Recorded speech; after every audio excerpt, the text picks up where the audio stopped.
Welcome to For Good Measure, an interview series celebrating diverse composers and other creative artists. I'm Nanette McGuinness, Artistic Executive Director of Ensemble for these times. In this week's episode, we continue our Da Capo Conversations, a mini-series where we'll be giving familiar segments a topical twist. Today we revisit Hitomi Oba's and Novaa's perspectives on how things would be different if they had mentors who looked like them. Here's what Hitomi Oba had to say. I am so grateful for the mentors I've had. And yeah, the women have been significant. Even as a young person, I think I had a larger share of women, especially in jazz, as educators than a lot of peers. So I'm very thankful for that.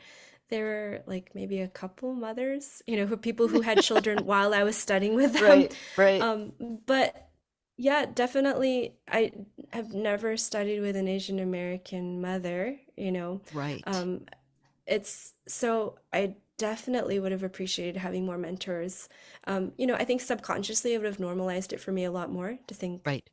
oh, yeah, of course, this is absolutely something that people do, Right. I can do it. Um, They do it. I can do it. yeah, and not even, mostly subconsciously, I think, right? Just to be like, Yeah. yeah, this is a normal thing. And I think there would have been times where I would have appreciated being able to ask someone I trusted for, questions and ask them for advice. For sure, there have been a lot of, specific situations where I would have appreciated that, especially as I became an adult, I think. Um, and I also wonder if I had had like a really thoughtful Asian American, composer or saxophonist as a mentor in my youth, maybe I might not have had as many defense mechanisms. And that's not to say Mm, that they were against, towards my existing mentors, but just like maybe the landscape would have felt a lot different in yes. general if I'd had someone like that. So I might have, like the cultural conditioning, it might have been a little bit different, I think, in terms of how I approached all of these workspaces. Yeah.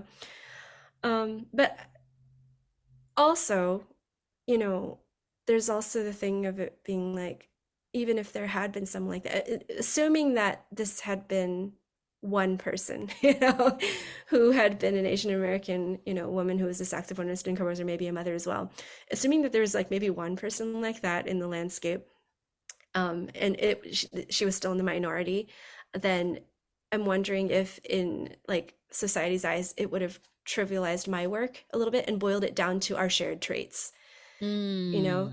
Mm, So mm-hmm. unless it was much more widespread, so it was like, yes, I had five mentors like that, and it was so normal for that to be a thing. If there, if it'd been just one and I'd have been her only mentee who looked like her, then, any associations from the outside would have been focused on the fact that we were women and that we were Asian American, right? And Right. so I The think just token. the token still, it would have been a novelty still. So unfortunately, I think the association might have just like heightened those token attributes, So Yeah. yeah, it's a tough question. Of course, I would have loved to have someone like that, but I think the idea is that it would have been nice for that to be much even more widespread, so that I wasn't the only Asian girl. Yeah. Thank you. Right. Yeah, yeah. There are more and more though. Even as I was in college, I was seeing more people who looked like me, Hmm. in all of these, fields, especially in the, saxophone playing, improvisational world and playing saxophone. So Right. I'm very encouraged. I have more women in my program at school than ever. Wow. That's great. So yeah, it's been good. And recently, and this is like questions coming at a great time because I've been just this year, just this half year, I've been involved more with Asian American creative artists. I named some of my mentors, John Jang, Francis Wong, and I've been involved with more. Like I just, my record just came out with Congratulations. Asian American. Thank you, Asian American Improv Records, which is based in Chicago. So I just flew out to their, do a show there, and I got to meet a lot of people of various disciplines, in the creative Asian American community there. Oh, cool. And Yeah. And I've also had more peers who are mothers now. My generation, I've had more peers, Right, So I was right. just on a jazz gig. I got to like, talk about raising toddlers with one of the keyboardists. And these situations have been so nourishing, Yeah, yeah. It feels very different. Obviously, I think it's really important to engage with like, diverse social environments, and to engage with people who are not like me, because it's so important just to be a person who can, empathize with different people and like Right. understand that the world is very diverse. But also being able to talk with people who do share a lot of similar experiences. I think that's what it comes down to, right? It's not just the fact that we look similar, but it's that we have shared experience based on the fact that we look similar, right? Right, right. Right. So, Yeah. or that, in the case of the mother, it's like we have shared experiences, that are very specific to our situations, and circumstances. So, that has been, it felt very different, and I felt sense of like relief in those situations, which Mm. I think is conducive to being creative, right? So like, I played a Safety. free, yeah, yeah, feeling relief and ease. And I played a free jazz set with these like very new people I'd never played with before, but like the environment felt so different, and it felt so comfortable. They were all strangers I met for the first time, but it was a new experience for me. Hmm. Yeah. Wow. And being able to, share experience with other peer mothers, musician mothers, especially, in my workspaces that usually I don't encounter those kind of Right, people, has been, right. it's been such, there's such like a whoosh of relief in those situations too. It really, really helps. And I didn't realize how much I think conceptually I knew it's like, yeah, like I did a Jazz Girls Day a couple years ago, to be like, yeah, girls, playing, in a safe space, improvised music in a safe space around other girls, I knew logically in my head how that could be powerful, but like, yeah, I think I've been experiencing a little bit more firsthand, and like being more aware enough to realize my own reactions to those situations more. So Hmm. it's been, Hmm. yeah, I think there's great importance to that. Yeah, Maybe affecting you enough that you might try to propagate it. absolutely, absolutely. Maybe more Jazz Girls days. I don't know. Yeah, And, that's what I was thinking as you were talking. I yeah, was like, yeah, yeah, that sounds interesting. yeah. For younger people, especially now that Yeah, know, but yeah. So I think it's important to work within a lot of different kinds of workspaces. I think, yeah, and social yeah. spaces. Agree that otherwise the unconscious influence is Yeah, skewed. I think that's the best way to say it. absolutely. Here's what Say Novaa had to say. Absolutely. I really think so, and I say this mainly because I hear a lot of people explaining how important that is to see people who look like them in a particular space. And for me, I just, as long as you're human and you're doing something, I immediately think I have the ability to do it. So it doesn't matter, what sex or gender or color you are.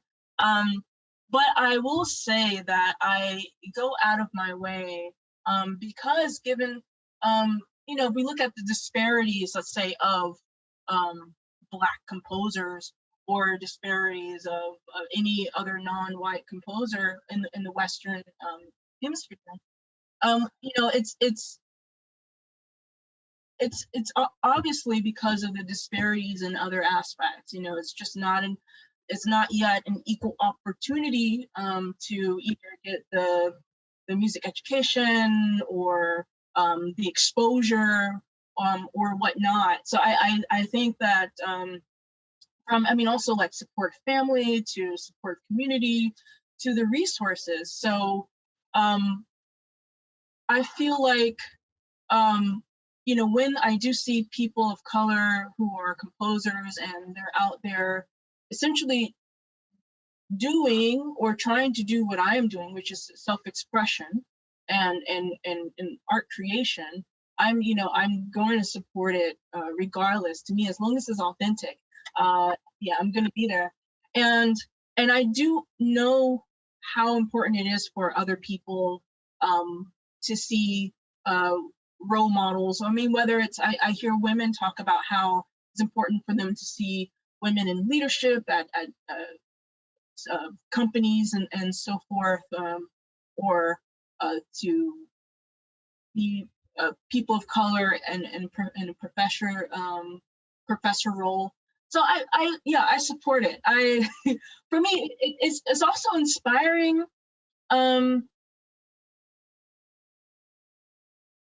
Yeah, it's inspiring.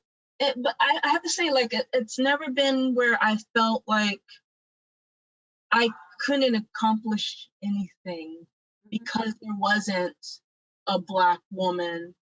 But that is to say, if there is one, even all the better.